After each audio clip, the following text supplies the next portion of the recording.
and the snow mountain, probably not going to exist in the same house. If I want to have something cozy versus lots of land and space, probably not going to happen. If I want somebody to be in walking distance but also have a great aerial view, might not happen, right? And so each of these things, that one could happen in a high-rise downtown. Okay, that one, maybe. All right, but there's going to be some of these that you have to make trades. And I think basically like confronting that is like the core element of what you have to do in life to move forward.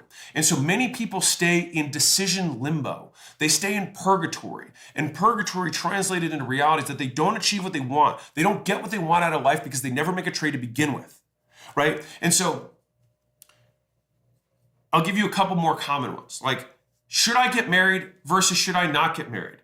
This not should I, it's just, am I willing to make the trade, right? Should I have kids versus not having kids? Should I sacrifice my 20s versus sacrificing your 30s? There are always trade-offs. Like if you sacrifice your 20s, you will miss out on some of the kind of youthful, fun experiences that some people have. Like that's a trade, that's real. You will give up on some of that stuff.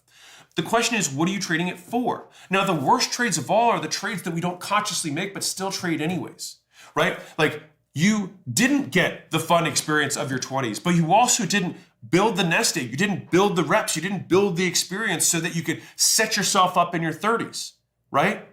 And so a lot of like your 30s is a reflection of how you lived your 20s, just kind of taken forward. Now, some people I meet love their 20s. They backpacked across Europe. They had all these different experiences. They got culturally enriched. And I love that for them.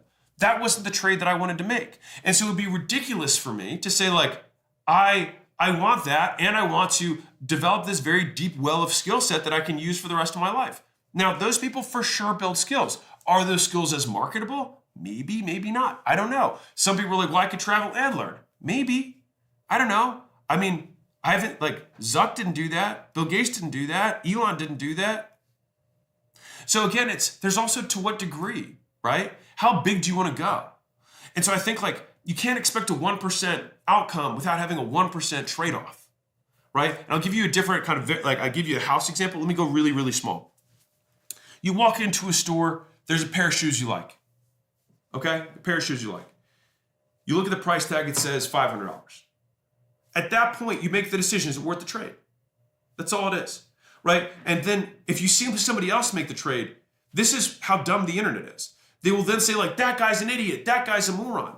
But the thing is that if that guy's a billionaire, who cares what he traded? Like for him, it made sense. And if you're on food stamps and minimum wage, $500 shoes probably doesn't make sense for you. Probably not worth the trade.